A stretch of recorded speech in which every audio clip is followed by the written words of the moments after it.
first guest, or have you had one guest? I think I've had like 8 guests so far. 8 guests? Yeah, but I'm only published like 3 or 4 so far. Okay, so because I've been watching your stuff, and I've literally, because you're low key, you're like one of the only people I know that can get into stuff that I actually like talking about, which is spirituality and attracting and everything. So like whenever I hear your stuff, it hypes me up. I'm sharing it. I'm trying to show people around me. Oh, I love it, bro. Dude, that's awesome. So I'm stoked that we're able to like jam on. I mean, 100%. We talk all the time about universe and spirit stuff and deeper. I think actually you planted the seeds way back when, and I thought you were crazy back then. And this is when I had zero self-awareness, and you kept planting the seeds, and I was just like, whatever, Oscar. And then I stayed. There was a stage. I stayed up 13 days in a row in Houston. Oh, we could get into that story. Crazy spirituality shift. And then right after that, driving from Houston, Texas to Vegas, flew off a 50-foot bridge. Almost died. No scratches, though. No, nothing. Totally blessed. I saw a horse that wasn't there walking towards me after. It's totally sober, withdrawing, but sober. And it just walked up to me, and I heard and I was just like, and ever since then, just like learning and it just being more present, being a good person in general. Yeah, you know what I mean? So we'll circle back on that whole story, because I feel like your story is really dope. We've never talked about it in public. We filmed a documentary where we heard a lot of that stuff. Right.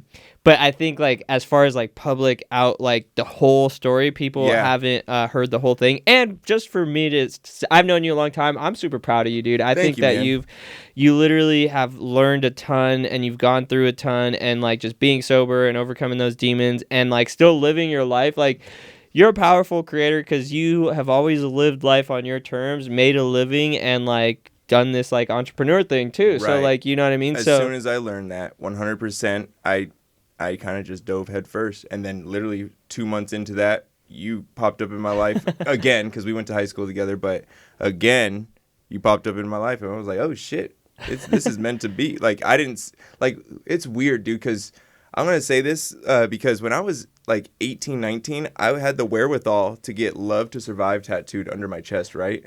Love to survive. But I had zero self-awareness. So, but I knew that getting those words, I didn't see it anywhere else. I just thought of it because deep, like I was falling in love with that girl, Ray. And then out of nowhere, like I was like, I'm going to love everybody so she can love me. Everyone around her. And that's why I got "Love to Survive" under my chest. That's pretty cool. And then like now that I'm older, I'm thinking like, wow, Quest, you were low-key spiritual when you didn't even know. You know what I mean? Is that everybody's spiritual. Yeah, we are and, spiritual. You know, beings. like whether you want to, I think how like powerful you become with that energy and that deeper level of yourself is like dependent on everybody's journey. Right. But I remember, just going back to like what you're saying back in those days, there's still people, my friend Mikey, I think you know little Mikey. Yeah. Well, like I'll do stuff and then I'll explain like why in the universe like I'm doing things in this way, and he'll be like, "Bro, all right, just cut it out with this universe shit, bro. Like for real, this is real life." I'm like, "This is real life, dog." Yeah. Like, you know. That's what that's why I appreciate people like you and my roommates and my sister, like just because like it's very rare to be able to say something like that without people being like, oh, roll their eyes. You know what I mean? Yeah. It's very hard. It's so hard to the point that the few 1% like us that think like that and love talking about this stuff and think deeper and have solitude and everything, that like there's memes about us because no one else really understands it, but they will. That's one thing I do have faith about, is that everybody sometime will have a spiritual awakening, whether it's this lifetime, next life, whatever it is. You know what I mean? Do you think that? I think, yeah, for sure. I mean, I had my enlightenment, and I think I was just like younger, and that's why like people were like, I was already talking about it when I was younger, because I had mine when I was 23. I went like, imagine, man. Dude, I was like at that point, I was doing everything towards this business. I was like risking everything. I did everything.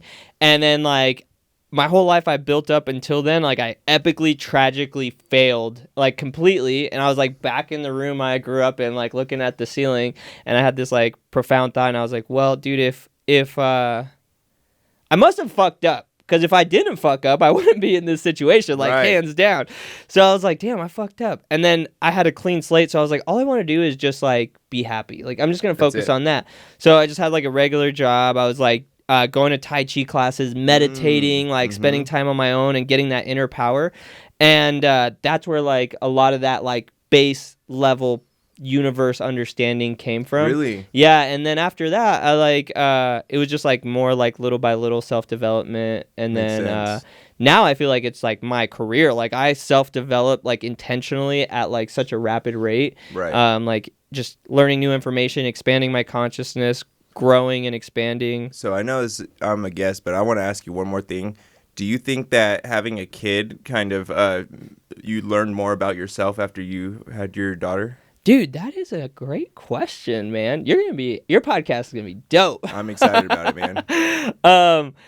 Having a kid change. Some lady asked me this morning, like, "Oh, what would you have advice for anyone wanting to have kids?" And I was like, "If you want to have kids, just have kids." But you are a completely different person. Like your reality and your expectations of how reality used to be, like before a kid, are not. It's non-existent. Your universe shifts, and it's completely different. And you have to operate and do things completely in a different way. Yeah. And if you don't adapt to it and you try to do things like the old way, you're going to be met with extreme failure. And I had a hardcore identity crisis for like the first 6 months of my daughter's life. Cause I was like, dude, what the F? I was like losing money. That's wild, I was like stressing out.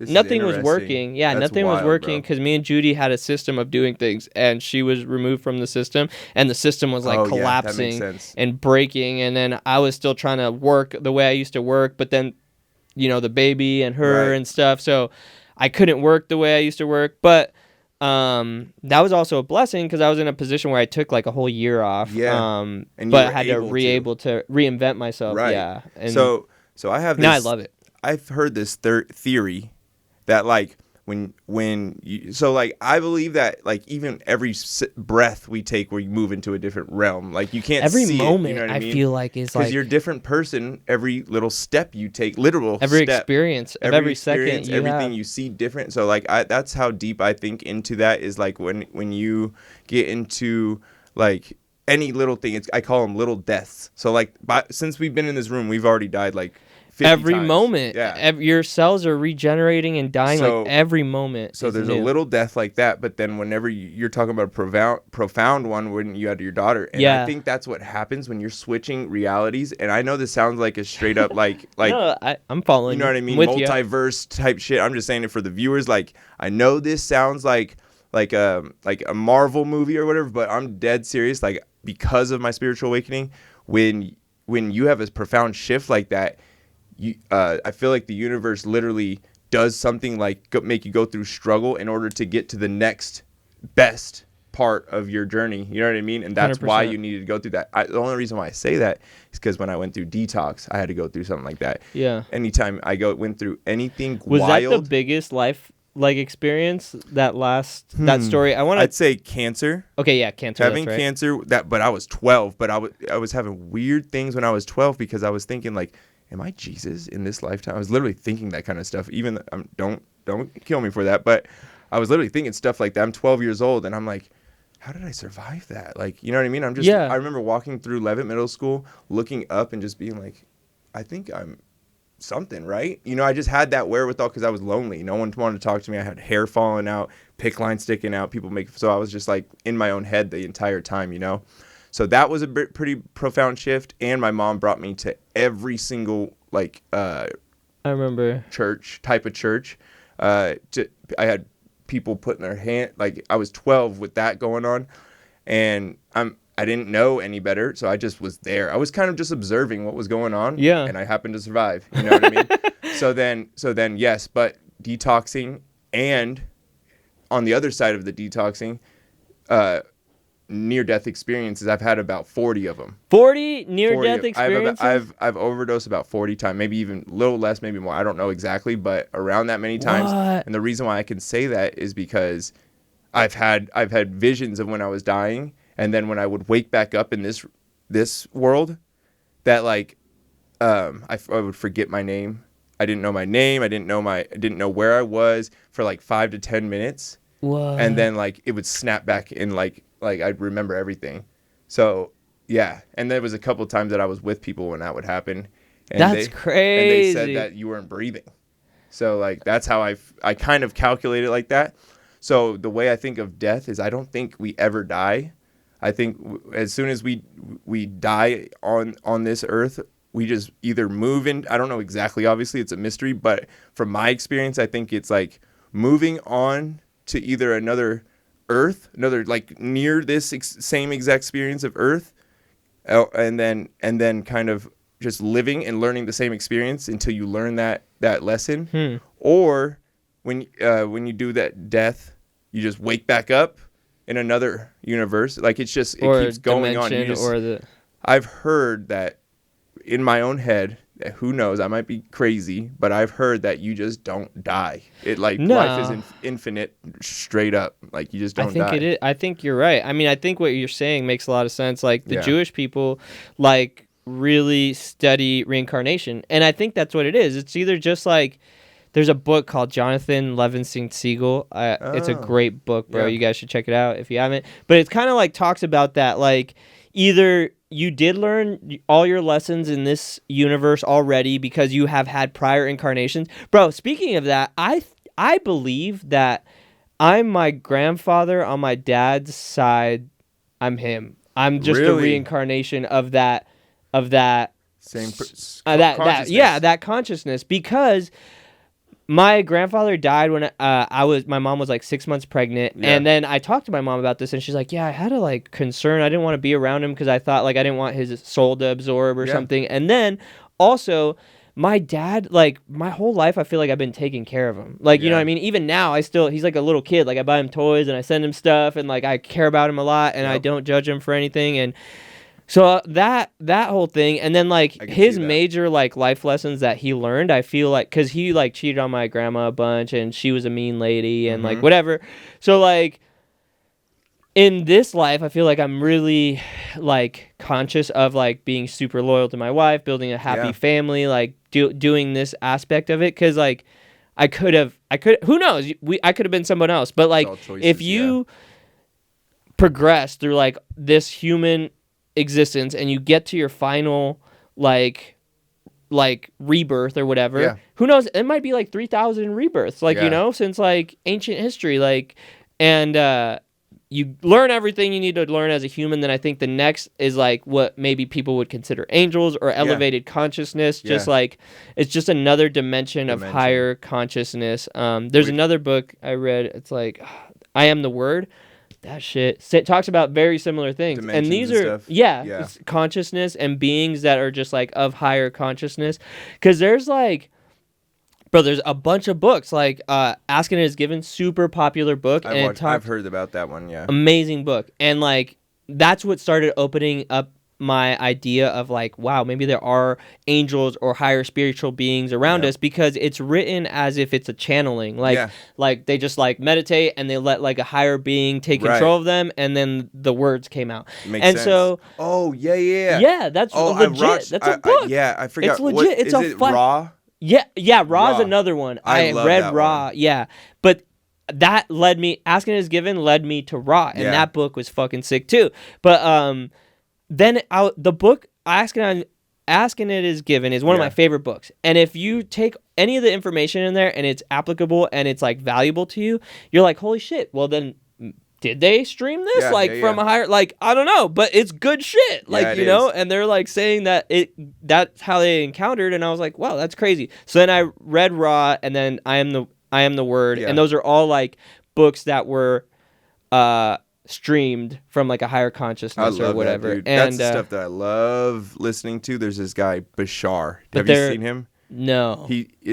So this guy, he's Bashar. All right, so he's basically, when he closes his eyes, I forget his earth name, but when he's literally closes his eyes, he syncs his brain up with another consciousnness that says they're in a ship up there or whatever. And this dude's famous now. And he's like literally just about how this alien Bashar is the alien's name, the being, whatever. Yeah, that's what they call it too. So like, and it's basically like talking about, that's where I learned the more you follow your passion, the more the universe gives you more to be excited and passionate about. So that's valuable. Even if it's just like little actions, you know what I mean? Like if you're excited to to just say hi to someone. Yeah. Like like with no judgment of your own like excitement, be like, oh, why would me being excited to say hi to someone, or just walk outside and look at the sun, whatever it is, the more you act on your excitement or anything you're passionate about, the more it'll attract to you. And then obviously the gratitude stuff,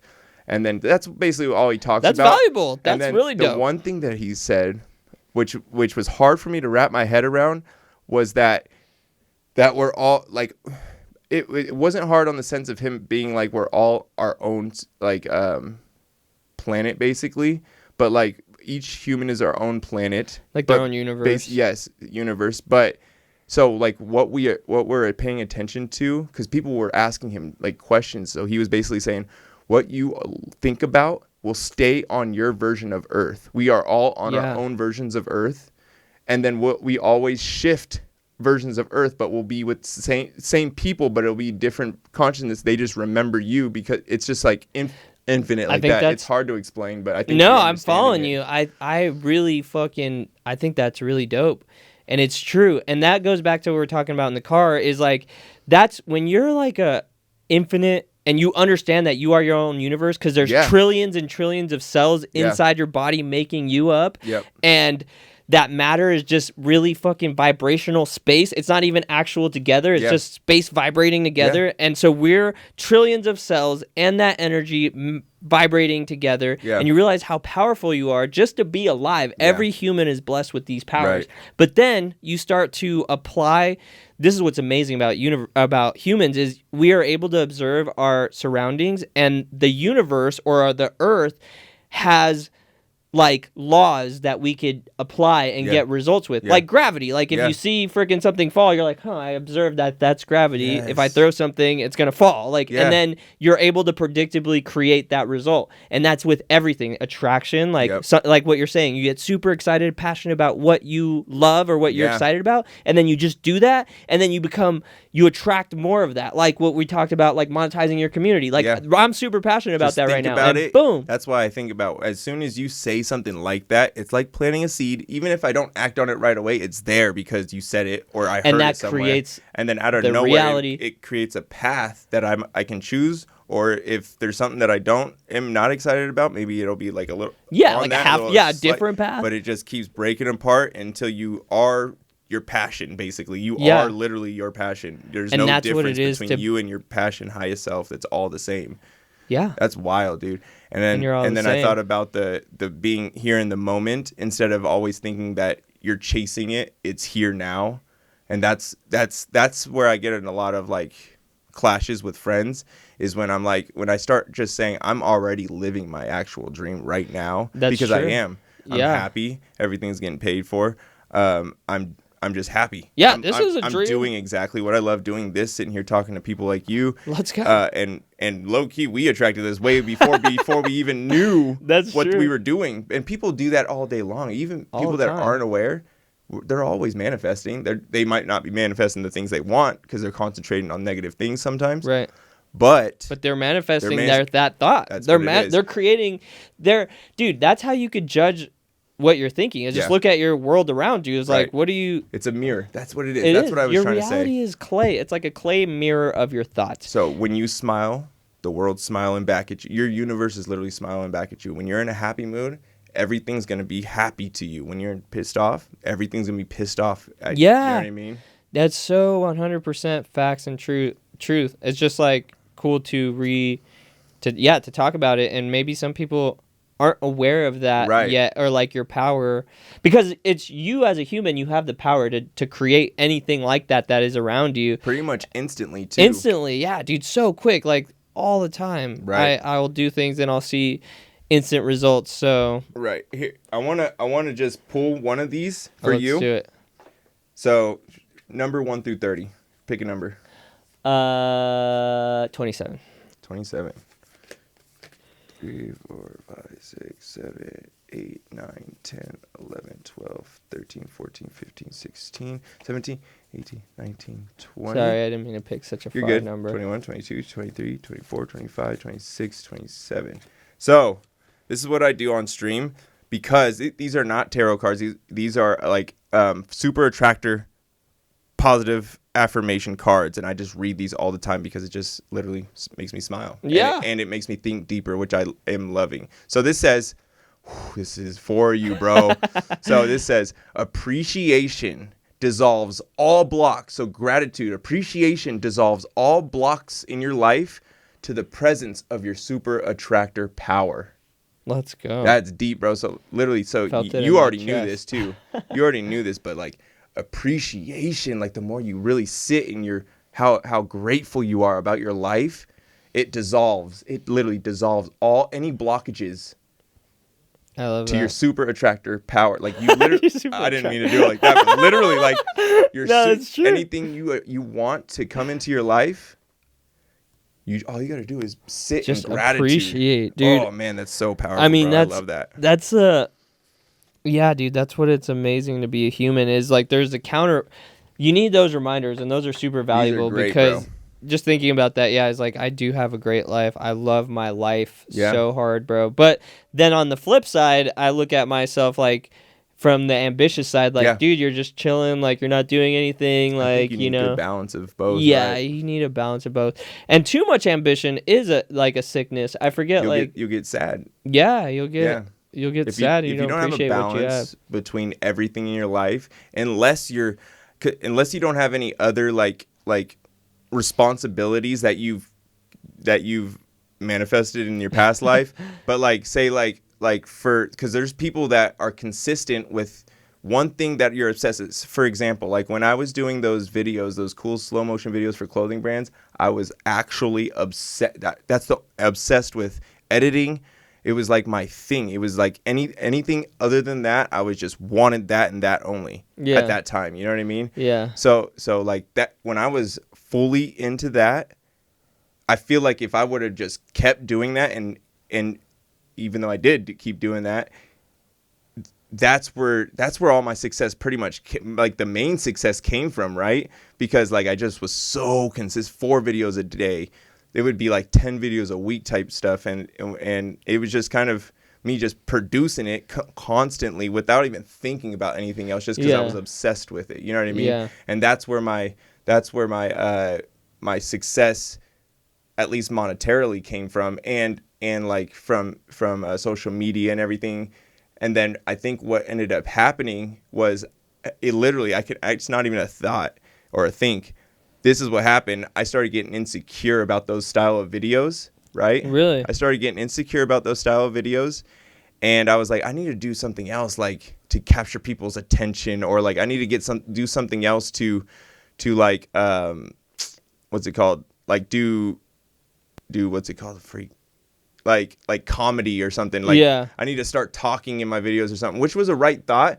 But if I would have been more obsessed and just like didn't let other people's opinions, I probably would have ventured off to something else that was more seamless, no friction, instead of like me being like, no one else likes this. I worried about other people's opinions about my content, so I switched it, and then that's what kind of like gave me a little bit of rockiness, and then I went to rock bottom, even though I needed that. Yeah.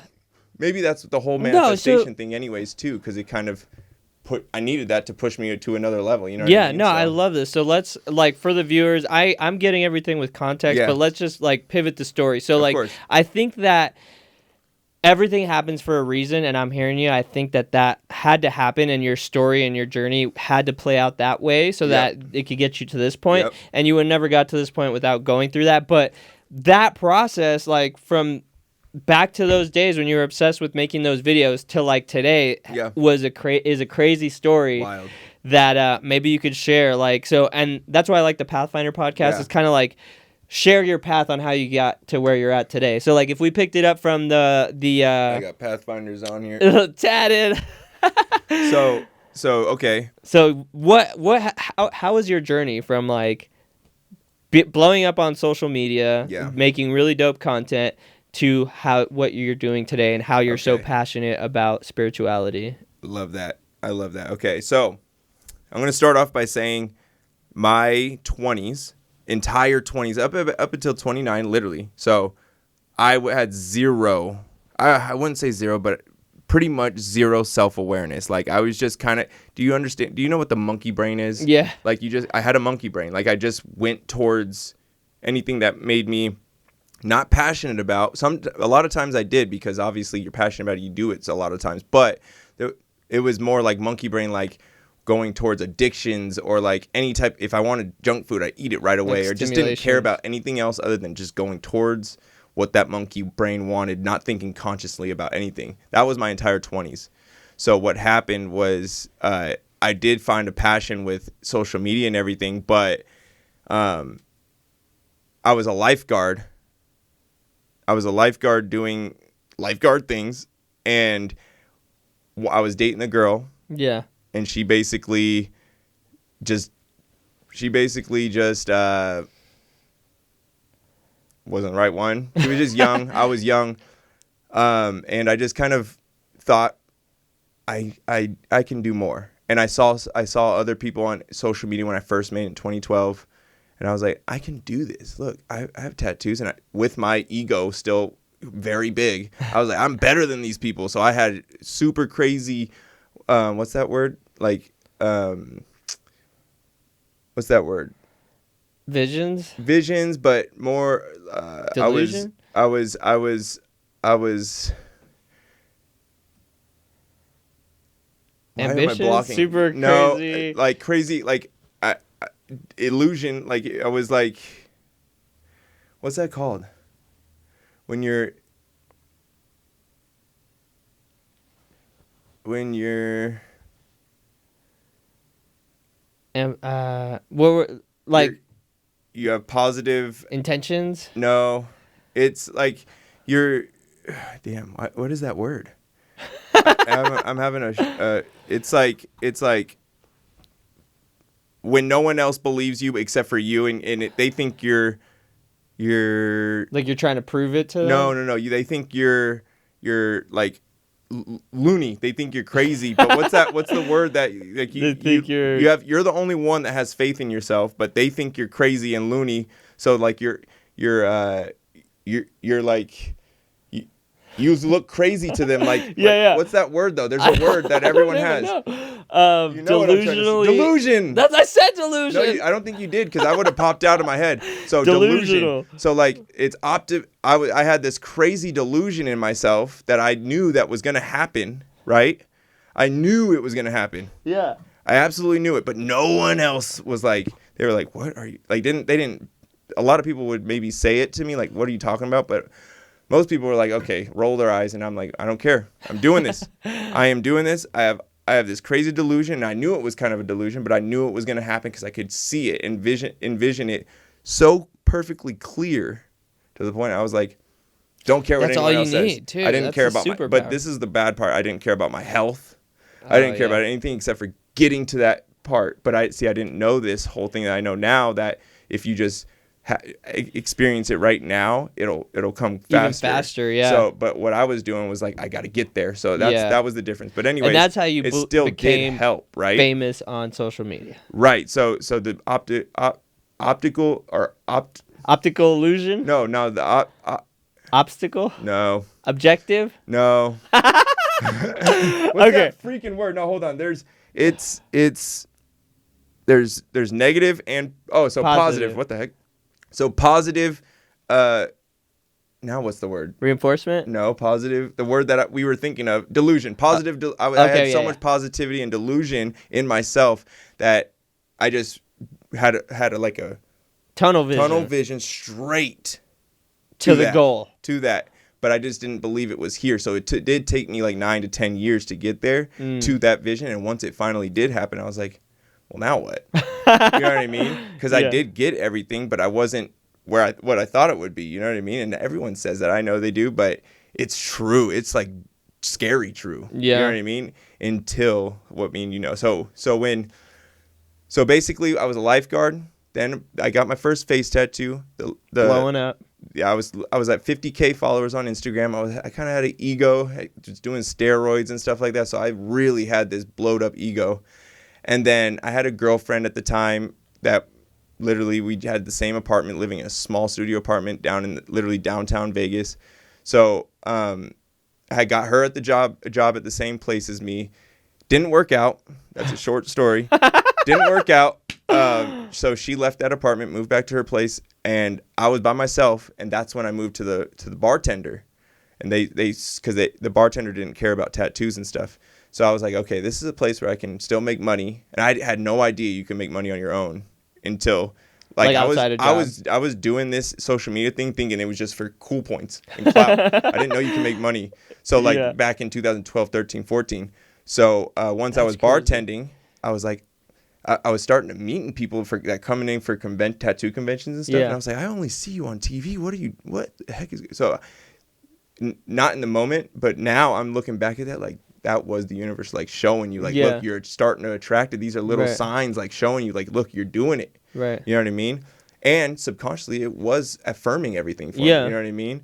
So anyways, there was a should just keep it out. There was a little time when I think I did the bartending for like a year, and then because the lifeguarding was year round. This bartending was only for like a year, and then I had to get out.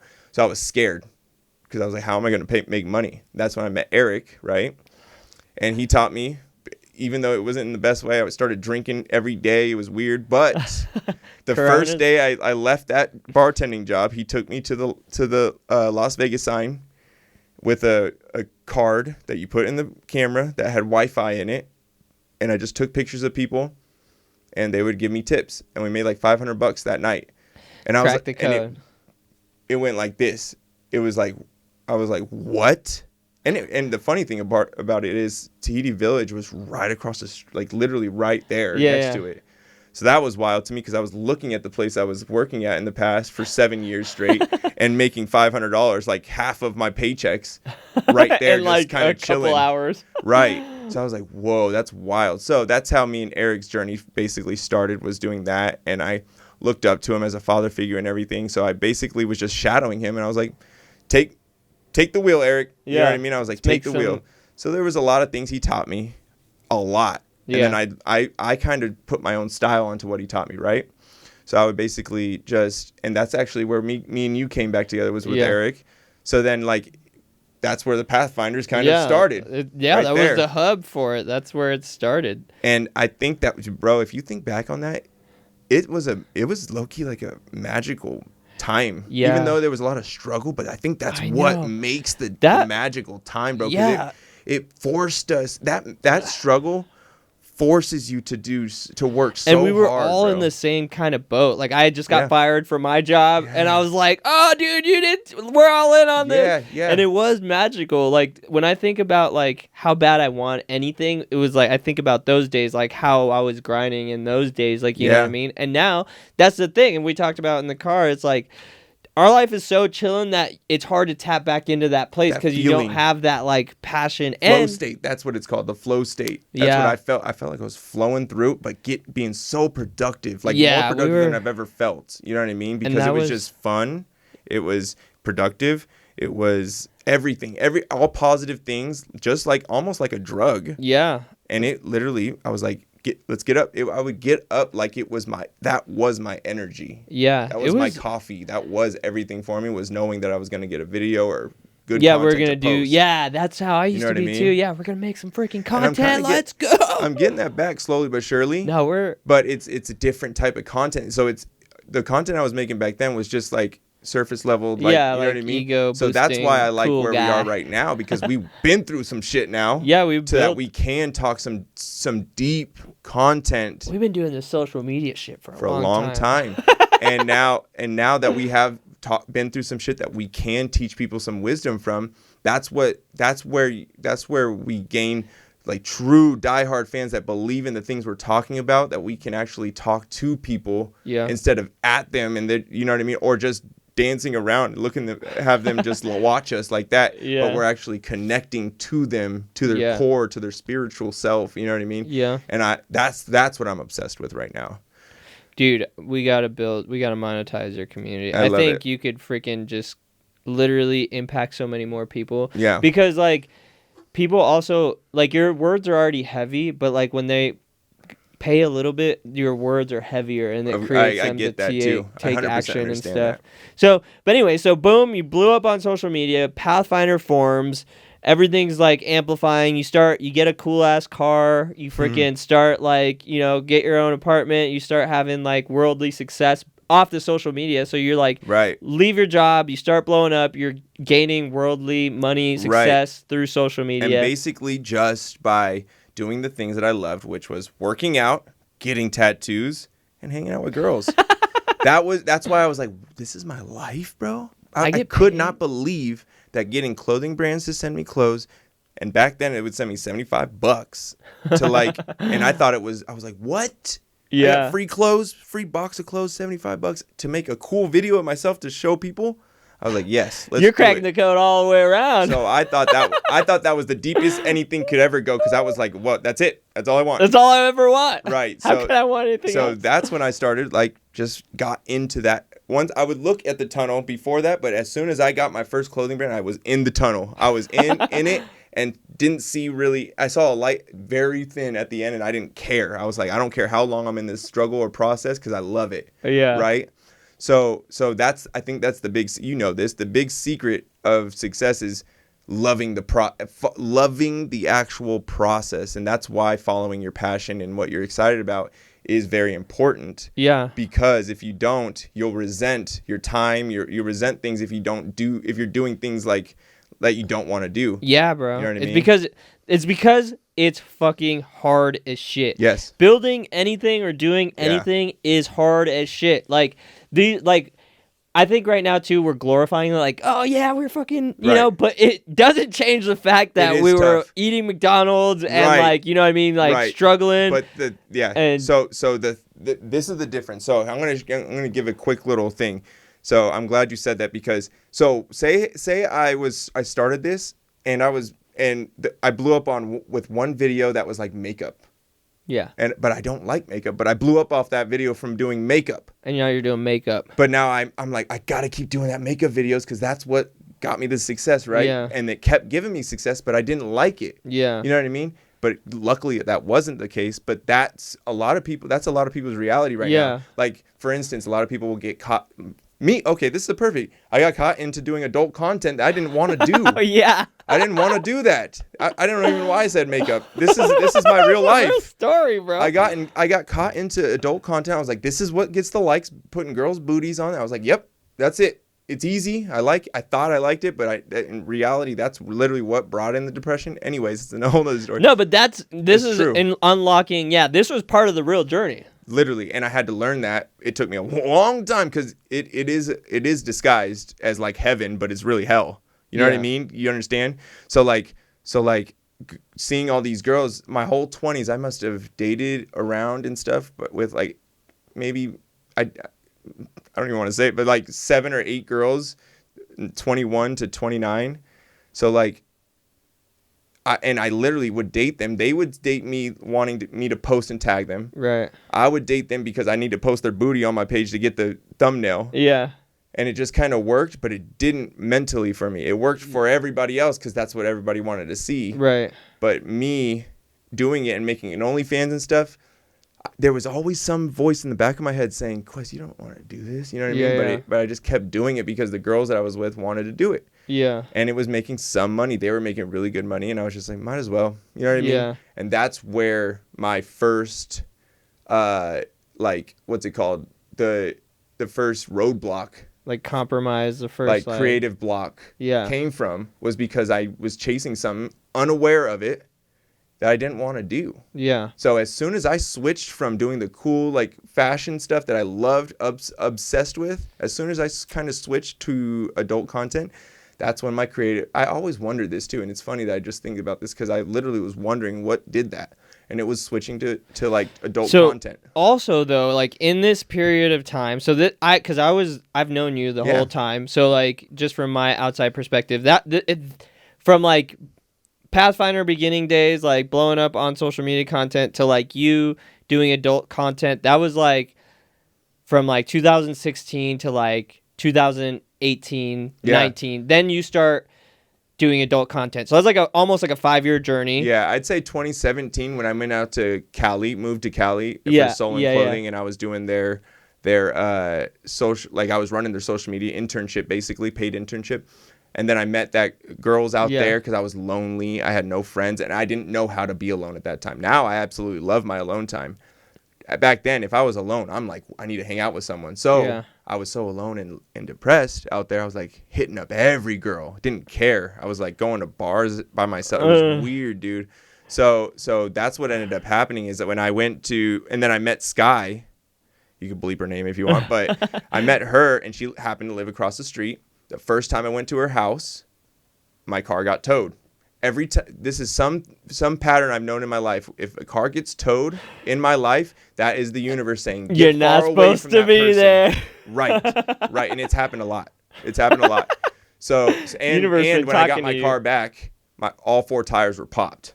No. And I remember I wasn't spiritual at that time, so I was like thinking, oh, now I just got to fix it. You know what I mean? But now looking back, I'm like, wow. The universe is always it was literally talking to showing me a sign to not do that, and I just ignored it. You know? So hopefully the people that are listening to this can learn from this, even though most of the time, I'd say like 50-50. You know what I mean? Like some people will be like, whatever, he thinks it. But a lot of people will listen to this and be like, wow, that's happening to me. I need to look for that. You know what I mean? So I'm glad we talk about this kind of stuff.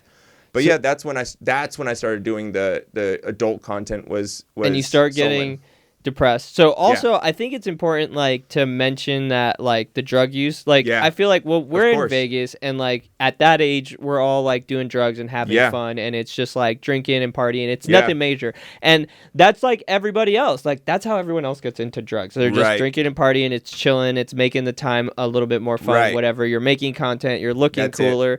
And then feeling good. Yeah, you're confident, whatever. So then you switch to adult content, you start getting like a roadblock, you start getting a little bit maybe depressed, more involved with drugs. Yeah. And on top of it, I'm interning at Solon, which didn't give me time to do my own like creativity. Like I didn't feel like I had enough time to think of my own content, which at this time that's all I cared about because I didn't have spirituality at this time. So that's why even just believing in it or having faith in some higher power is important. That's why I don't tell anybody religion's terrible. Because it has importance because the higher power aspect. Like in my case, I didn't know what to believe. I didn't necessarily believe it, but at that time I didn't know. So I just kind of acted like an atheist would. Yeah. You know what I mean?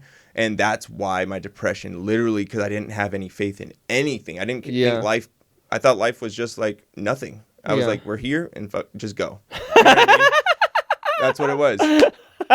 And literally, as soon as I started seeing the truth and filters starting flying off of my reality, and I'm like, whoa, this is real. Signs are real. Karma is real. Not taking things personal, like things like that. Like the more I learned, I was like, oh my gosh, I'm not alone, even when I'm alone. And it's funny because when I'm alone, I don't feel alone. And then when I'm with a huge amount of people that I barely know, like out in Cali, I felt crippled alone. Like and I was drinking like 6 to 10 beers a day. As soon as I met Sky, I started doing those fentanyls, and like it just went rolled downhill. You know what I mean? Rolled. As soon as I met that girl. But that was a long bender, bro. It was a long roll. It was a long bender for. So hold on. I got to pee so bad. Ahead, so let's pee and then we'll jump back into that. Do your thing. There's gonna be a lot of good clips for this, man. So many. This is really fucking. So to start back into this real quick, let's just make this like a little segment. One more. There it Card is. reading with Quest. QuestG's cards. All right, so I'm gonna pick one more now. I'm gonna pick a number. Hold on. Let me think. I'm gonna shuffle. Actually, can you shuffle? All right, I'll shuffle. Then get my energy in it, so this is like even more. I spilled something on it, but just Quest's cards are sticky for everyone that gets their cards read by him. Can you imagine if I tried to do some sex alchemy on those? just like trying to make everything attract by doing that. Hit it with some energy. I'm gonna give it some of my energy. All right, let's see. And just pick it, or are you gonna give me something to pick? Here we go. Actually, let's do what? So 7, 9, 10. 9 plus 2 is 11.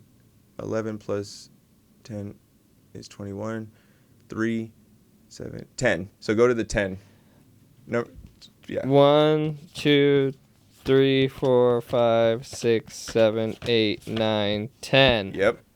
All right, here you go. Oh, my favorite one in here, dude. I usually hang this up on my wall because I need this reminder. Let's go. As soon as I choose to see the light, the positivity, as soon as I choose to see the light in all dark corners, I redirect my power towards exactly what I want. Let's go, bro. I felt that Like so, like in my chest. So, like when. So I'm gonna switch it up to how I say it to myself. As soon as I choose to see the positive in any negative corners in life, you redirect your power towards exactly what you want. So like if you keep seeing negative stuff, if you could switch that to be like, what's positive in this situation? That is a superpower. That's when you shift right back to the power to bring exactly what you want into your life. That is a superpower. And it's very rare when people have that. Even for me, sometimes it's hard. That's because a great we're human, reminder. Yeah. But this is something I put on my wall because it's so important. It's simple. It seems simple, but it's a lot harder. It's a lot easier said than done. But I've been practicing that a lot. If something like, for example, I'm going to be open with this.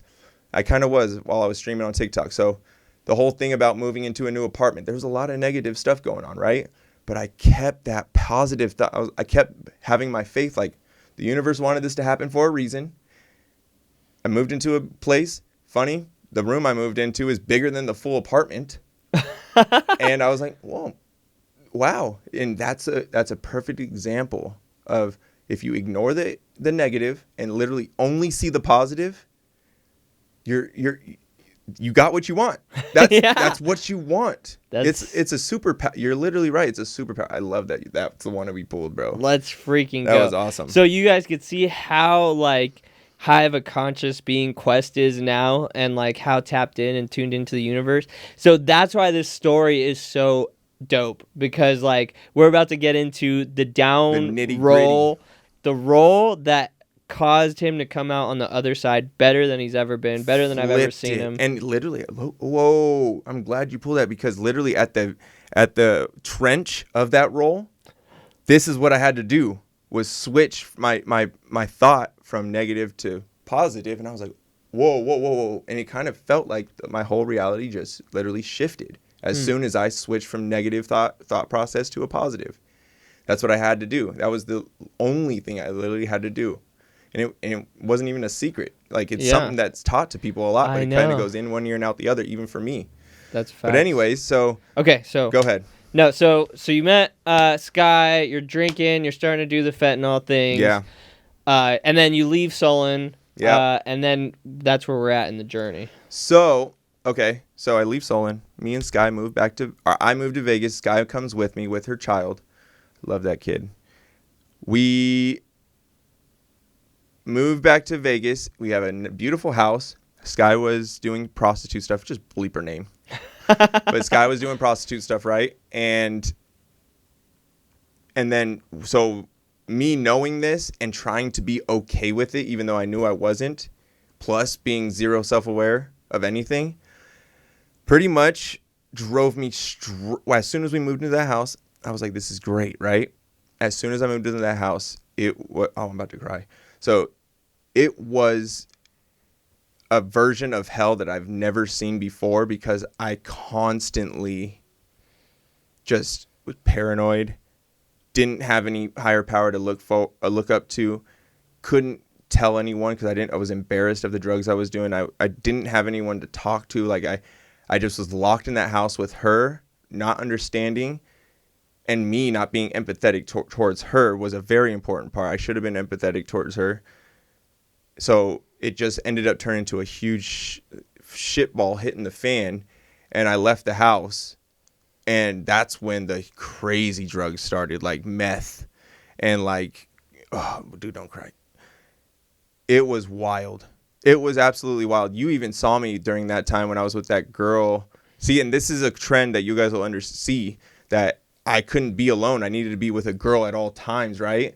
at this time, like the only time I felt like I was being productive or happy, I had a girl by my side taking care of me, that because I felt like she had faith in me to make my dreams happen. But okay, anyway, so I was with that girl, will not say her name, but you came and filmed me one time. I had scratches all over my back. Do you remember this? Yeah, when we did the AirPod thing? No, I had these short AirPod. I don't remember. I had these shorts, right? I remember you were shooting a basketball scene, and I was wearing shorts. Yeah. I had scratches all over my back. I do remember. And I was just acting. I was just out there. I was up for 4 days that time, just living at this girl's house because I just broke up with this girl. I was dealing with that heartbreak from Sky, and then I was still wanting to have success. So I was trying. I didn't even have time to juggle this. I was just like, go. I didn't want to lay back and just acknowledge it, learn from it, and then move on. I just wanted to keep going and ignore my problems, basically. So what ended up happening is I got back with Sky after that for a little bit longer, and then we like moved into some really ghetto place here in Vegas, and it kind of felt like that's when I low-key started to trust her. Weirdly enough, this is a weird time for me because I remember thinking like, I'm just gonna trust. Either I trust her or I don't. At this point, I was like, whatever, do what you want, and I'll do what I want, and whatever happens, happens. And I think that little thing that happened, my shift in place right there that happened, even though I was still doing drugs, there was some type of whisper in my ear that said, just don't control. Yeah. Right. And I think that's what happened, why we ended up breaking up naturally instead of forcing a breakup like the last time. And that's why it was so kind of not seamless, but it was a lot more seamless than my past breakups. Yeah. So, and that's right after we broke up that time, I moved to Houston, Texas with that girl. And this is where the big ones happened because I started like doing these fake Adderalls, which might have been like some type of like acid mixed with meth mixed with anything, right? Yeah. And I was up for 13 days straight, no sleep. And I was just overthinking. Yeah. And I was just paranoid, thought the walls were talking to me. Upstairs neighbors might have made a step. I was like, who's that? Little things like that. But that was a part of my spiritual awakening as well. Huge, important part of my spiritual awakening was because I was learning from each experience that was terrifying to me. It was terrifying. I was paranoid. I didn't know what life was. I never thought about why humans were on Earth. Never even crossed my mind until that moment.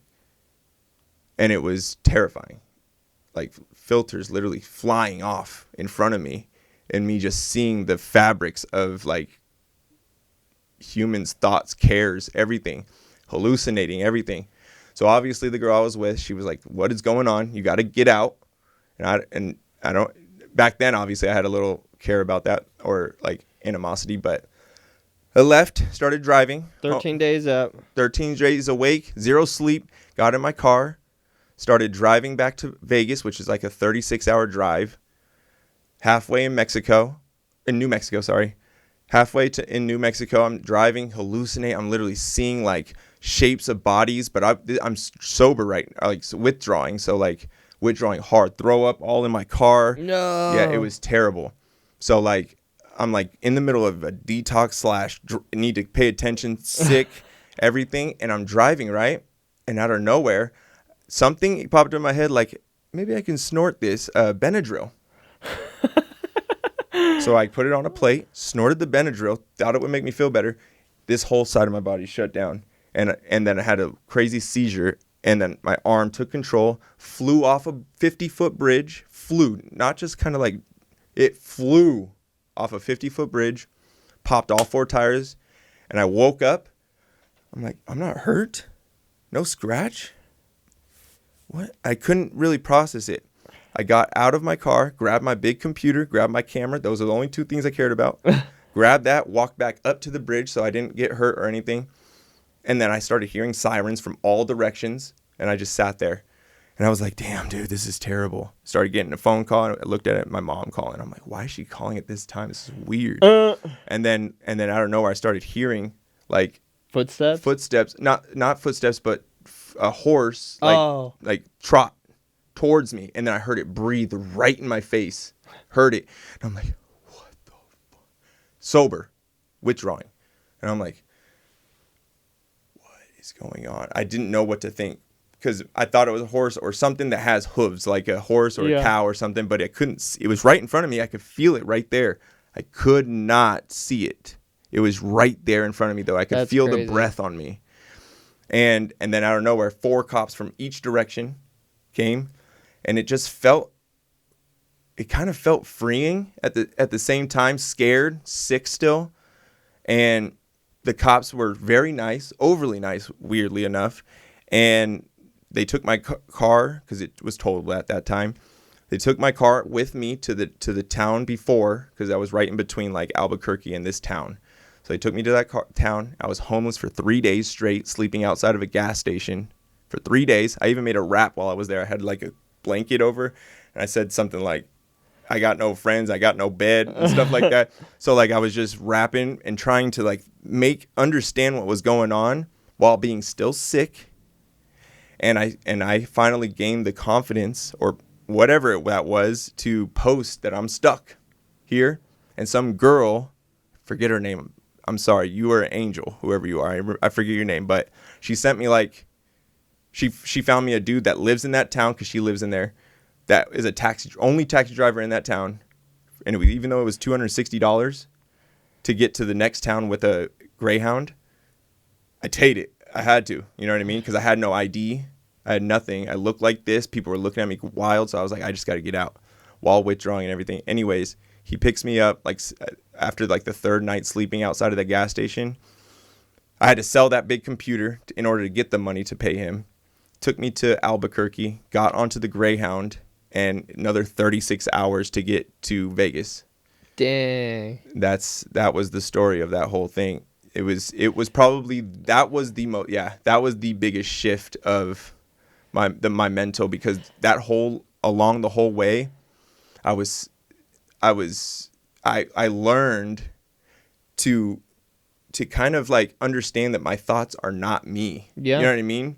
100%. Because like there was so much things going on in my mind, but I had to be present, or else I would have got lost. I would have been stuck. I almost, even while I was homeless, I almost tried to hit up someone in that town to find more drugs. I would have been stuck out there. Yeah. You know what I mean?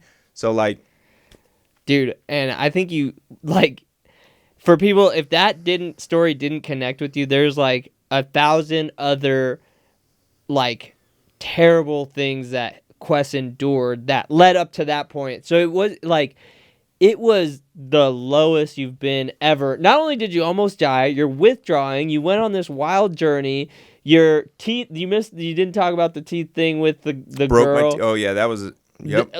This was like the biggest, this was like a 2-year shitstorm downhill, like explosion.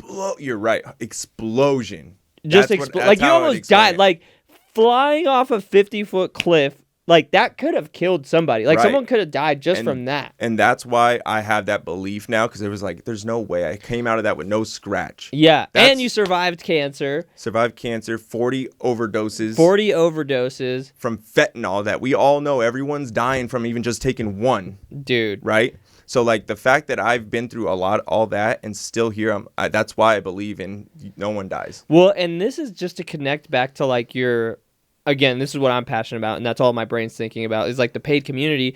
Not just like the fact that it's a paid community, but like, dude, imagine how many lives you could actually save. 100%. Like you could actually save lives. Like you could turn like this, like maybe that's why God or the universe is keeping you, because even you just like saving one life, like is like a miracle. Right. But if you could save lives at scale, from sharing this, like every time I do say something about this, like on my stream or even in a random video that I post, that's what happens. I get long messages from people saying, this is what's making me sober now and stuff like that. And I screenshot that, post it on my story almost every time, because that's what hits me. Like it really hits me. Like, oh my gosh, I'm the reason. It's because I don't know if you remember this, but I was low-key worshiping drugs.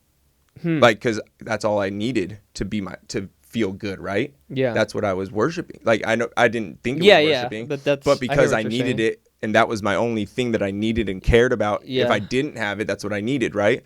So like I was promoting, and with that I was promoting it to all my viewers, Right. and that's why I think I'm almost positive that's why the explosion happened, was because I was It's a lot of bad same karma. with like Lil Peep. Yeah. Even though I think everybody's a good person at the core, they don't know this is just society. It's just what you're doing, Life and then is you tough. get so deep into it You you that don't it's have low any key. emotions or like that book you sent me, Outwitting the Devil. Yeah. Outwitting the Devil. Yeah, that one opened my eyes too. But anyways, like you just start drifting into that to the point that you're low key promoting it. You're like showing people. You're in a hypnotic rhythm of it. Like you're like all about it. You're spewing it out. You're planting seeds in other people's minds, and you're getting cool. it, and you're involved in it. Right. And it's like People then there's think it's feds, and like it's just a whole ecosystem of that life. So like as soon as that happened, I was like, frick that. I'm not letting anyone think this is cool ever again. Nothing negative think is cool ever again. So I don't even listen to music if it has anything negative in it. I'll even go deep as the frequency as the music that I don't want to listen to. 100%. The people I'm around, I'm very conscious of people's energy nowadays. Like just if they touch my shoulder, I'm like, okay, I got to do something now. Or like I stay away from those people. I gotta go clear this energy out right now. Even if it's just like doing this and just acting like it, just knowing that I did something to flick it off, like just doing anything like that, just because, and that goes to the topic of why I'm celibate for 2 years now, and I'm not having sex until I'm married, because that's a good goal. Because I feel like that's the main thing, because sex I feel like is a spiritual contract. Like when you have sex with someone, you're just swapping energy with each other. So like if I have sex with a random girl, I don't know how many other energy she has in there, how many negative energy she has in there. Yeah. So every time we have sex, I gain that energy. I have no idea what it is. Energy exchange, 100%. So that's where I've been celibate. I don't watch porn. I don't do any of that, even though I was a huge believer in like that's bullshit. Why is everyone even thinking about that? But now I've seen those 13 days. I've been in the depth. You've been in the industry too, and you've been on the other side of that. So you've been all in that world. So I saw what was happening, especially on that 13 days awake. It's weird to say, but it's like I was seeing the negativity it was basically like an 13-day acid trip, like just basically seeing what the negative that I was promoting, and subconsciously I was doing it on purpose. I was going down on purpose so I can shoot up. Yeah. You know what I mean? So, and even though it was, that's the closest I can say I've ever been to hell, is Houston. Yeah. And I honestly believe that when you go through hell, that you have to go through that in order to be prepared when you are your highest self to be conscious of if it ever comes in your way again. Because before, obviously, I didn't go through that kind of hell, that I didn't know to be conscious of if people were touching me or like having sex with random girls and stuff, right? So that was very important for me to go through, right? Yeah, and just beyond that is just like everything you are now and everything you stand for today. And I think honestly, the future of it, like your massive success and the massive amount of people's lives that you're going to impact and change, for the rest of your life, because you're still like, we're only in our 30s, so that means we still have another 30 to 50 years of promoting only positivity. Like, you know what I mean? Bro. So like you've already like endured that to get your like freaking badass testimony, and it's not like it wasn't like just for that. It was like that was like a 10-year freaking lesson, dude. It's the journey. Literally, it was a journey. I don't even know if this is my first life, 80th life. You know what I mean? So like, the fact that I learned this, and then whatever life I move into next, I'll have this in my DNA. This experience trapped in my DNA for good, and it'll always be it'll be like a thought in my head always, because in my next life, whoever I am, whatever I am, whoever I am, even if I'm the same person, just wake up as a baby me, these experiences will be like like just like a poke, like, hey, look, go the other way because you did that already last life. You know what I mean? Yeah. Like it's like what people call angels or this Holy Ghost or whatever. Right. It's one of those. It's like it's basically just being like, hey, you better not do that. Go the other way. And it's simple now. And I listen to that a lot. I've never listened to that before. Well, because you have the experience too. Right. Like you had to have learned like that. But now you have the intuition, or you're more. That's the word I was trying to say. Intuition. That's it. Well, you're more like because of more of your alone time because more of your awareness, you feel and see these things that have always been there, but now you're more in tune, have that intuition that you could like take action. That's it. With your consciousness in a direction or whatever. Intuition is I think of that as either my highest self. Because I don't. This is good. I'm glad I'm talking to you about this. So sometimes when I'm alone, I'll think and like just kind of close. When I'm meditating, I'll pretend that I'm talking to my like yesterday self. What? Do you ever think about that? Like if you ever just close your eyes and think about like just talk to your yesterday self and say you did this right, you did this wrong, maybe do this. And then think about this every single day. Now you're listening to words and you're thinking it's the one from the future talking to you because you're constantly talking to the one behind you.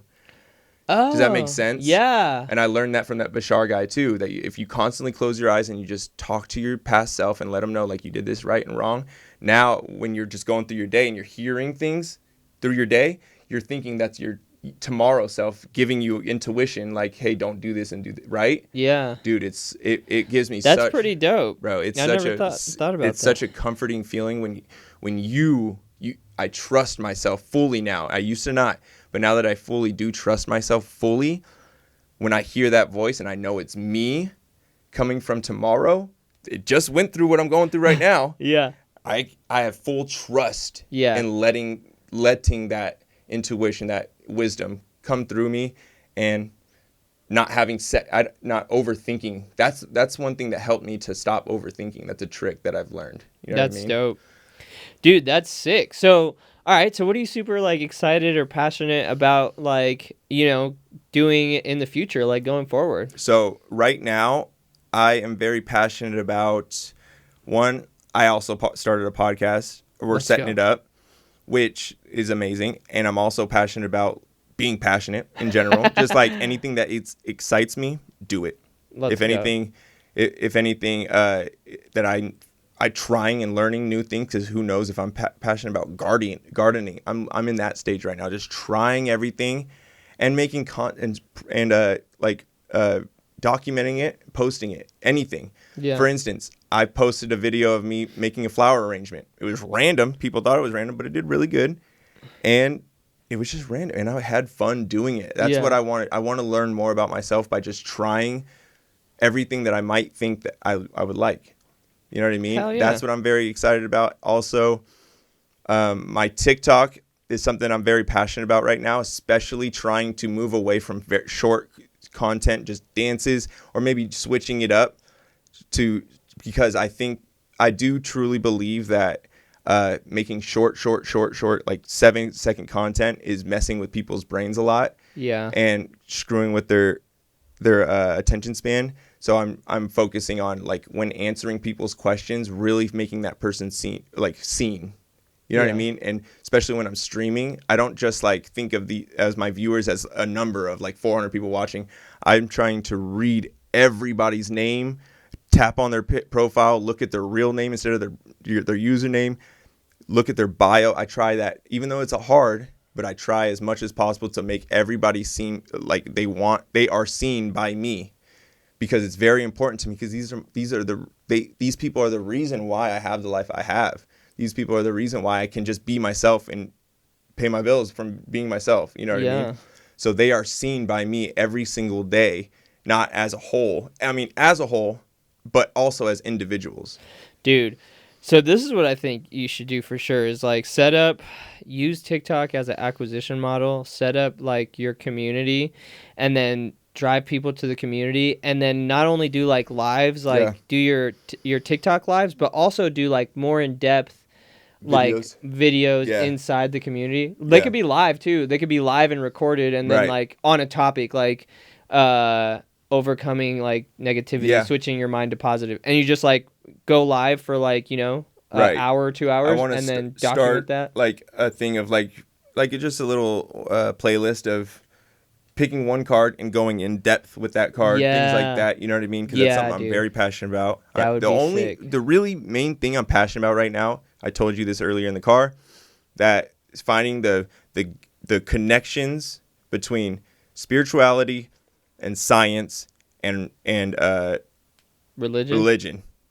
Those three together, literally, that's what captures my attention so Yeah. much, because I feel like that's so important to me. At least I'll even go in deep to learn about physics, because it just Well, yeah. shows you everything. And then I'll learn about how Homo sapiens were, like I'll literally go in depth of little YouTube videos of people teaching you about Homo sapiens, like all the different breeds of humans that were on Earth, even like theories of people, humans before that happening, ancient things happening. You know what I mean?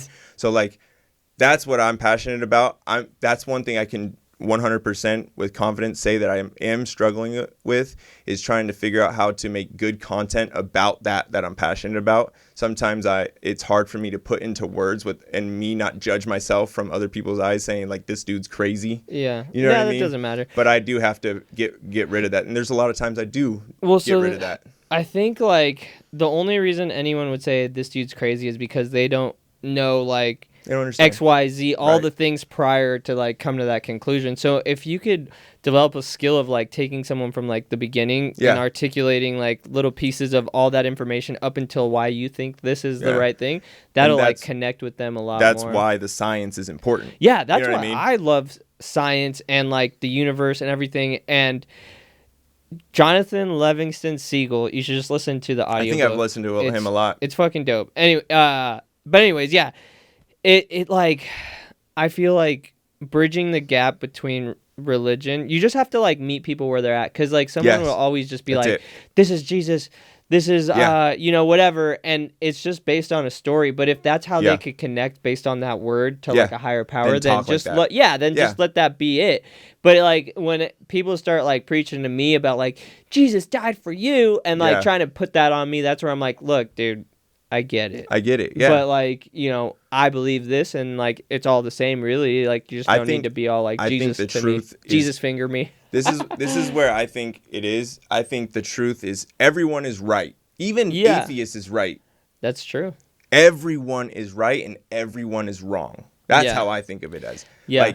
Like there's right and wrong in everything, but everyone together, every human together is God. Yeah. Every human together is God.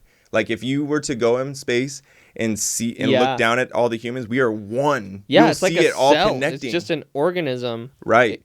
Existing. So we're all like little cells. Like we're all part of the whole organism. Right. So what I was thinking about is when you think about what the universe is made of, I go as deep as the universe is literally made of what people care about and what people love, and that's how things get formed, and like thoughts and things they care about. I got so deep into this. I don't think it's people though. It's like more so like consciousness, or beyond. Like maybe it's just God, or like it's like a bigger universal consciousness of like what you're saying, like what people love, or what like is love. I'm saying this 3D universe is that. But of course, in the other dimensions, I had this drawn out one time and people were looking at me. But like, so basically, spiritual or consciousness, God, universe I'm looking at it as like this cloud of energy, right? Yeah.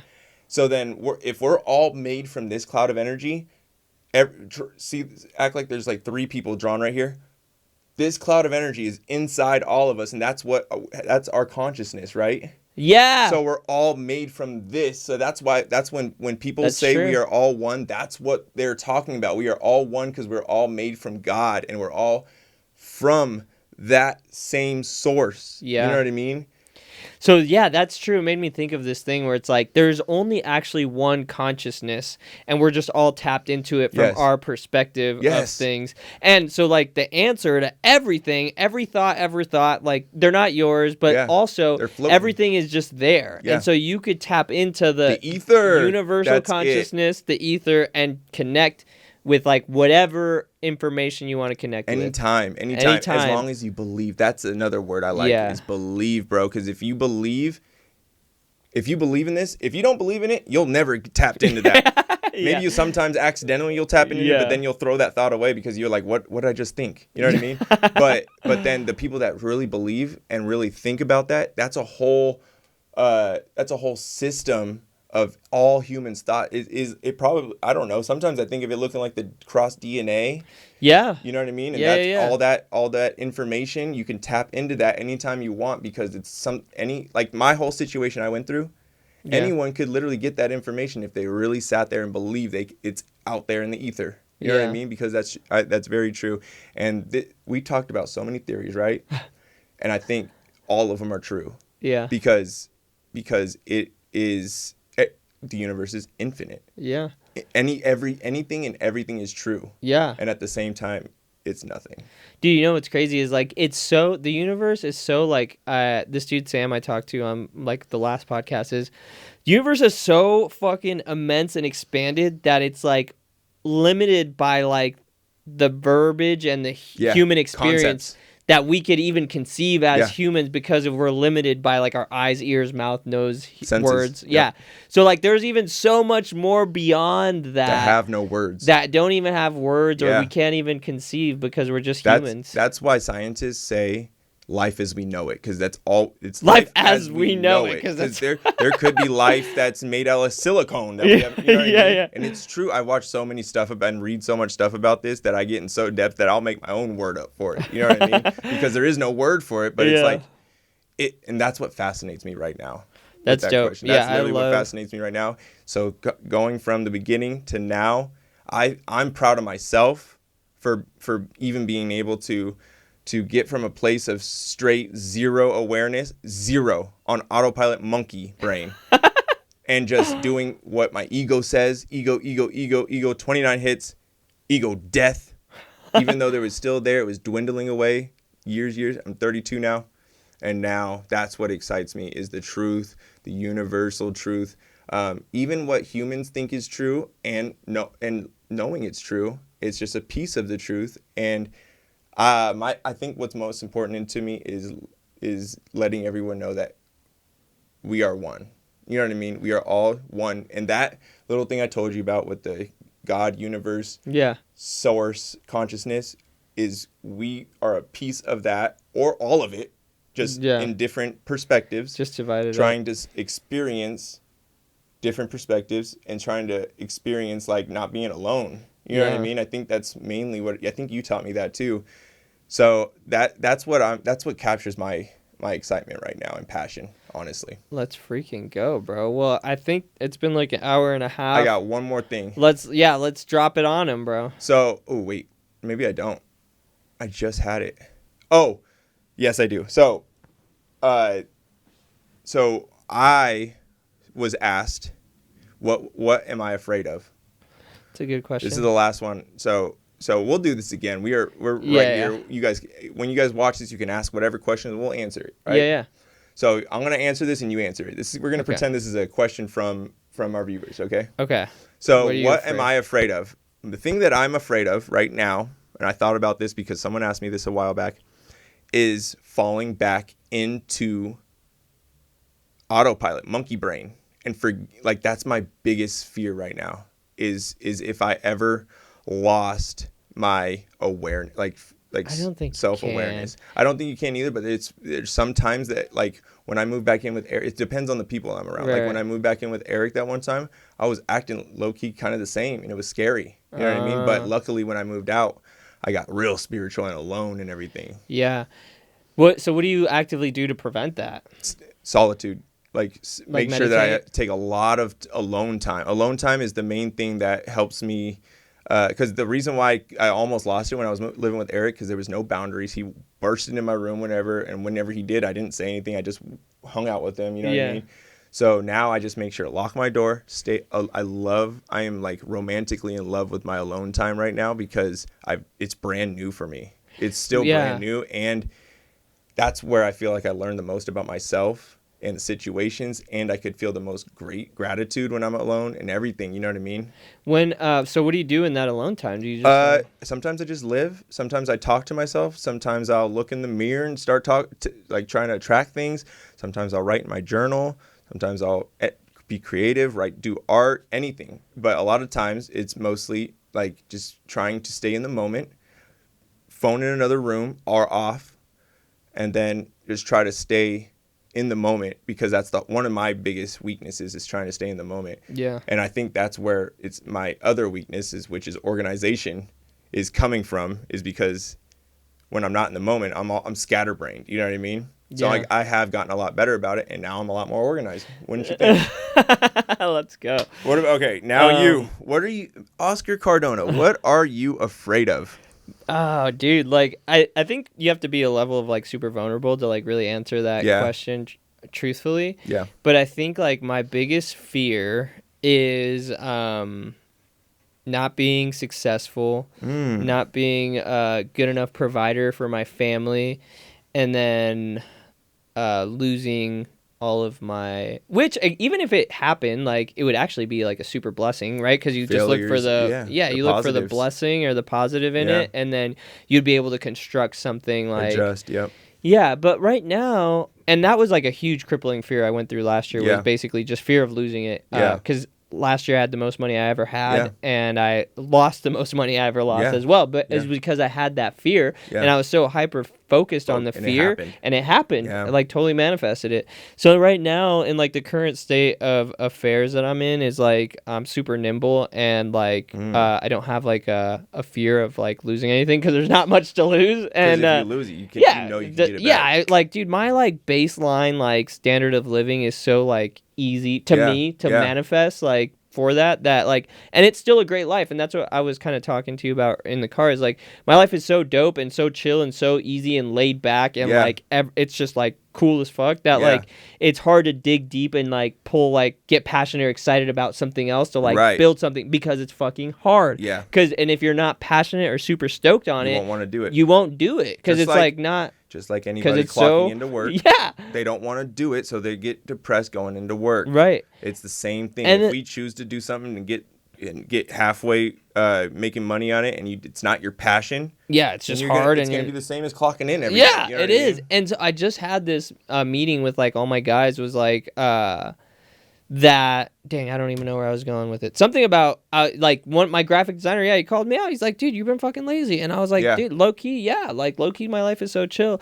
But right now I feel like excited about building these new products for the company, and like doing these funnels and these paid communities and stuff, that love it. It really is getting me excited and passionate. And like the beautiful thing is like when you're in that state of being that present moment of excited and passionate, like there's no way you could feel fear. It's like impossible. You're right. Because like 100%. You're charged up, so you're like afraid. What's the worst that could happen? Like, you know what I mean? You're right. I'm afraid of what? So because fear can control you. Yeah. And that's like fear-based decisions. Important superpower to have is learn your fear. That's why I asked that question, because before my biggest fear was homelessness.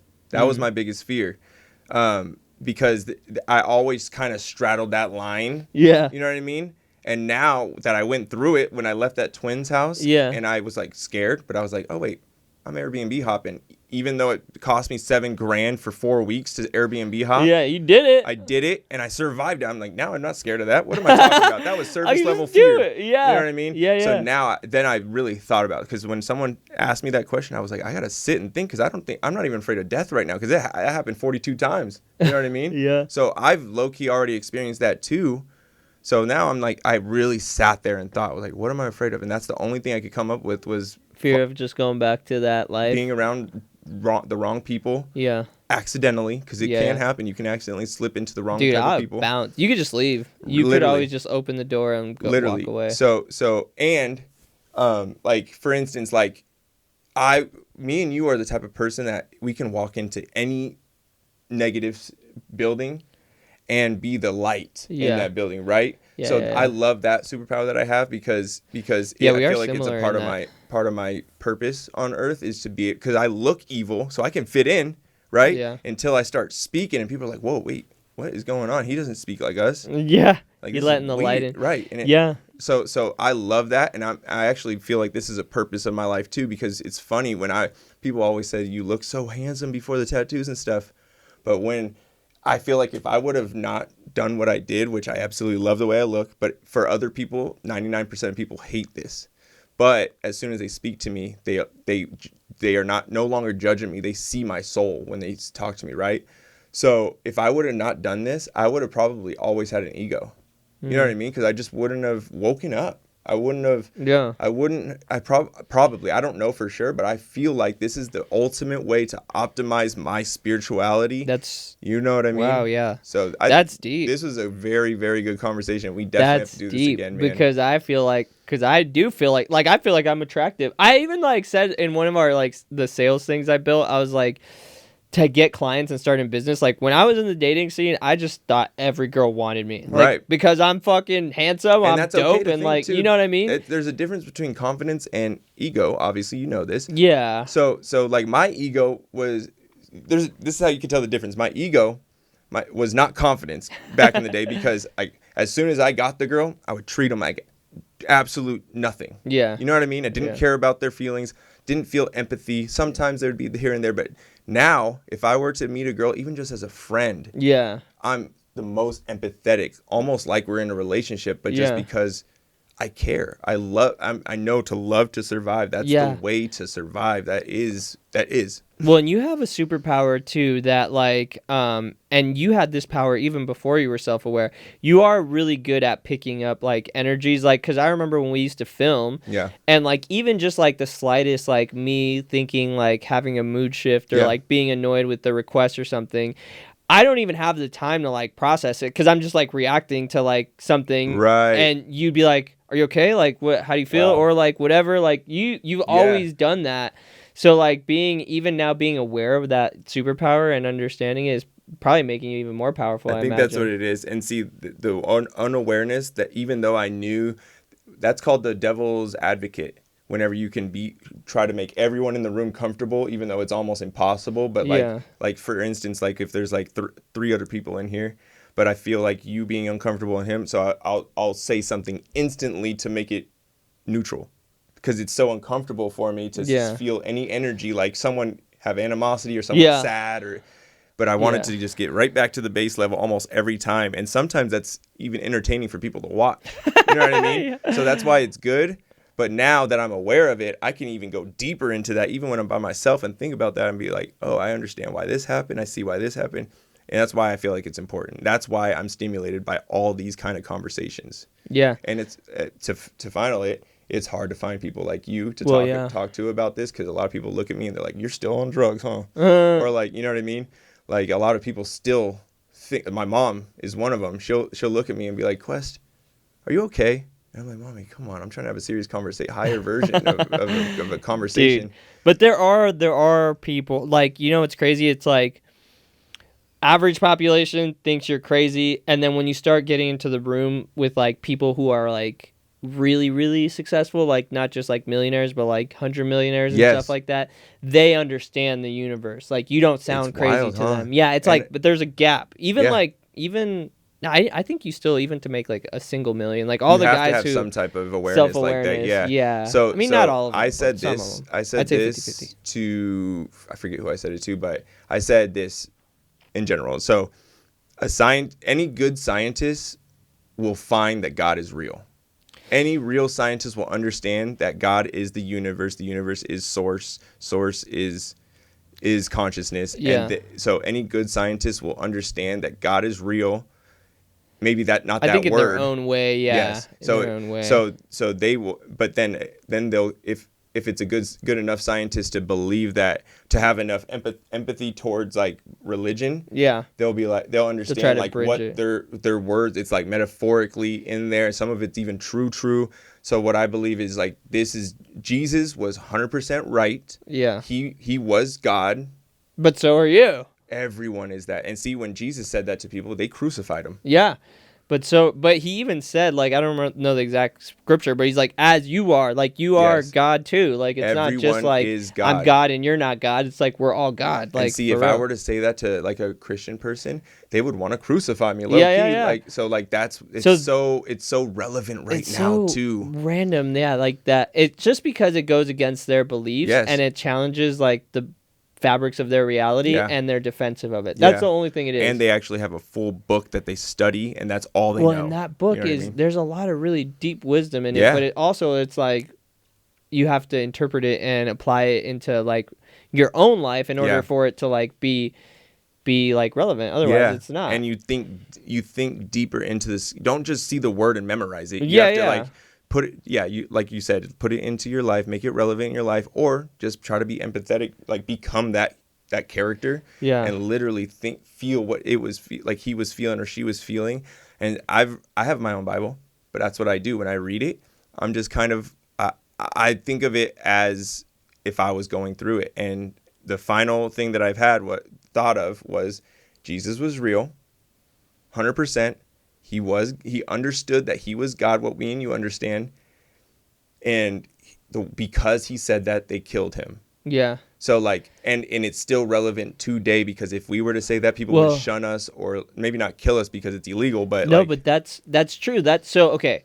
So Jesus knew these universe powers, right? Yeah. And he started to really hone them and use them by like making a tree sick, by healing someone's cancer, by walking on water. Like, who knows if those stories were true, or if people blind see. Yeah. Like making bread, like whatever he was using, people were starting to see the results. Yeah. And so I do think that like if we were like Jesus in those days with like zero distractions, like, 10-hour a day meditations, like being able to practice your universe power, like maybe you can shift matter, maybe you can walk on water, maybe you can do these things.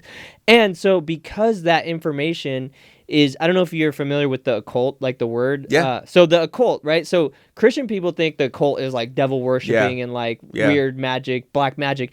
But the occult is like the stuff that Jesus was doing that is too like, what do you mean you could like control people's minds? What do you mean you could bend matter? Like it's just and it's not good or bad because it can be used for either direction. It's just powers that make a certain like religion or people in power nervous. And so that's the occult, those books exist, and that type of information is there for you to harness, of course. And that's what Jesus harnessed. But people and understood. And it's because Jesus was crucified, and these like the Freemasons, Illuminati, whoever these people are, like people want to label them, they understand that if that information was like out publicly, they would be crucified for it. So it's kept a secret, and it's like brought in through like secret societies and like secret books, and that's why it's a secret. And that's like real. So let me ask you something. Do you feel that more and more societies waking up to these truths like that? Because that's what I see. And I think I talked to you about because we're in the fourth dimension right now, all of us as humans, and that's time, like space and time. So the fifth dimension is the next shift that the earth is supposed to go through.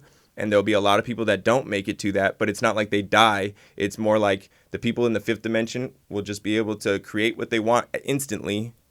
And like attract everything instantly. And it's kind of how there's a lot of people in the fifth dimension living around us right now. You know what I mean? It's just a mindset. Dude, so this is so dope that you we're talking about this. So in every religious text, Jesus will come back, right? In Christians, like there will be a second rising. In Jewish people, it will be like the coming of time or whatever. The fifth dimension. So all that means is that when everybody is on a high positive vibration as a collective society, so if every single person was vibrating as high as possible, then the reality that would create would be that fifth dimension or that second coming of Jesus. Or like if there are like higher spiritual beings, everyone would be able to see them and acknowledge them, and they would come because of everyone's at a higher vibration so they could see it. You're right. So that's all it is. So like can you get there individually? Yes. Like there's even stories of like For people sure. ascending to where they like evaporate. Right. Like, you know, that like they ascend so high that they like literally just dematerialize and Right. go up to the next dimension. So like I think that you could get there, but when the society as a whole gets to that space, then that will be like The new Earth. the new coming Yeah. when like the and it holy might time be or like whatever. how the dinosaurs died. Like that might be what people acknowledge that don't move on to the fifth dimension, because it will be Well, some yeah, people not maybe. moving on, and that's what it'll look like. Maybe a flood Or a or catastrophic something that kills catastrophe. that Earth, and Yeah. then everyone else will wake up the next In day a like it high- didn't happen. Yeah, You and know a what I really mean? high, or it could be something like like an actual meteor or an actual thing Yeah. that mass murders a lot of people, and Yep. then the people that are left are just like at a really high frequency. Or yeah, I mean, I don't know. And Yeah. this Yeah, isn't yeah. an or. It's not by. It's Yeah, yeah, that yeah. could be the truth, and Yeah, everyone dies, yeah, and then we Yeah. all move to another Earth. exactly. And that's what it Or looks higher like dimension.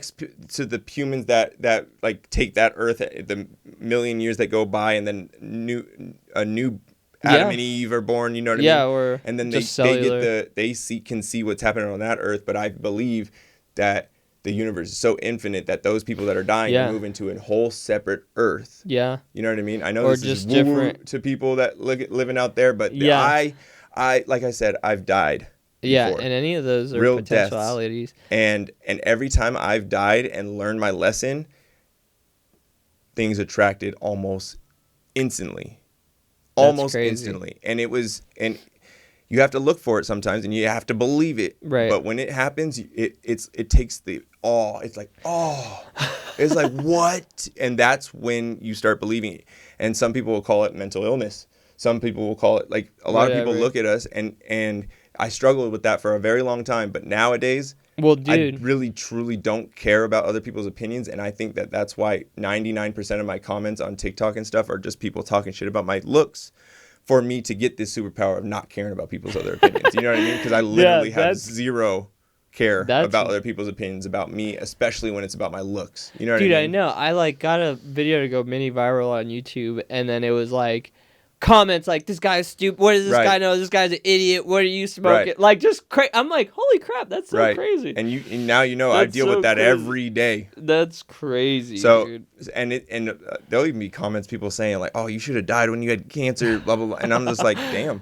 But Those you are know, just kids. it's people that they're exposing their inside. They're That's literally their talking reality. So it's funny because I'll read like a comment saying, you look like shit or something, right? But it's really their spirit inside saying, you Yeah. pointing back right at them, are being like a shithead. Stop wanting to comment this. Like it's literally talking back to themselves. And every time if I write back to them and say something like, "I love you still," I'll literally say that to people talking the meanest thing to me. I'll say, "I still love you, and I think you're beautiful inside and out." I'll say that to people saying the meanest stuff to me. They'll reply saying, "I was just kidding. Oh my gosh, I was just kidding. I love you. I've been a fan forever."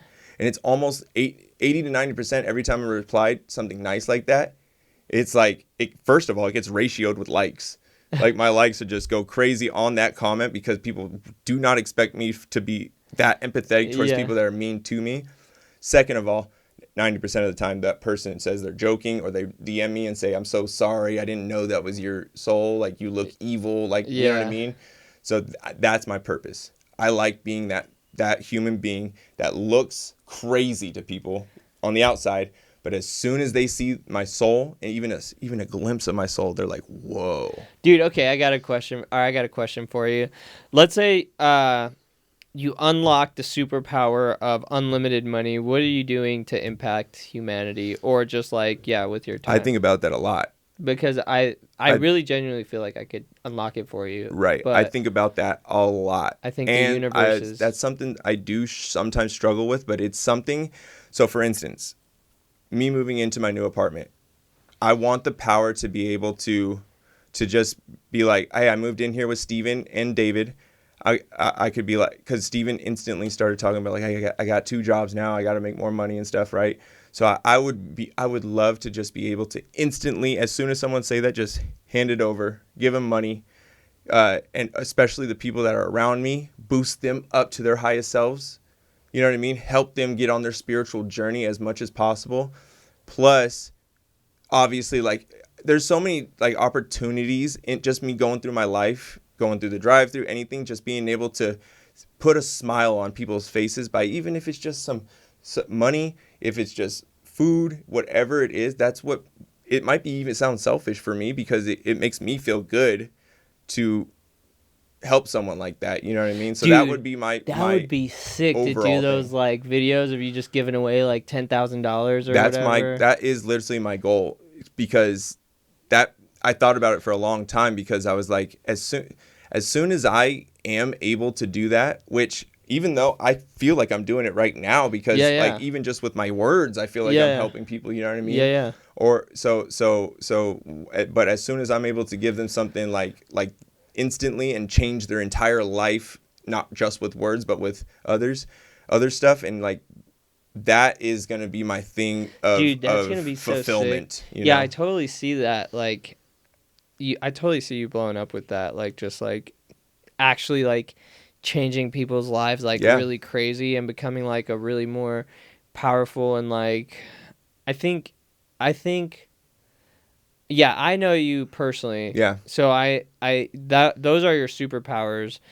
I think like to really make you like a next level powerful being is Yeah. like you just need a team. Yeah. And I think you know that too. An organized team that's like working on a Like-minded. direction. That's the main thing that I thought about. Like-minded team is hard to find that all Yeah. knows the goal, goal. and the direction Everyone that and the knows the goal, energy. the energy, the vibe, that everything, that everybody's in the same mindset, that Yeah. knows what's about to happen. Like this right here is such a blessing to me, man. This us sitting right here, because this is something I've wanted to do for so long, and this right here literally is kind of starting an engine for me to be like, there's the confidence, there's what I wanted. Yeah. This is what I wanted, to speak about this, because I've never felt confident enough to speak about this and post it, because I just felt like people would judge me, and I'm usually really good with that, not caring about people's judgments, because I'm good at talking about this stuff on TikTok Live.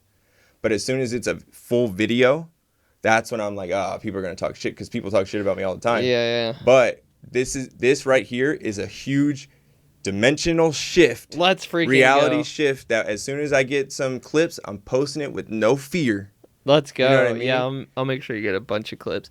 Well, dude, too, like, I feel, I always, that's why I like the documentary attempt. Like, I always feel really inspired. I know you have something that can impact a lot of people. We just have to unlock it with, like, just doing, like, moving stuff around in the universe. I think the more seamless, for just me personally, the more seamless it is, like this is just chilling, instead of being a podcast with the camera on me, lighting.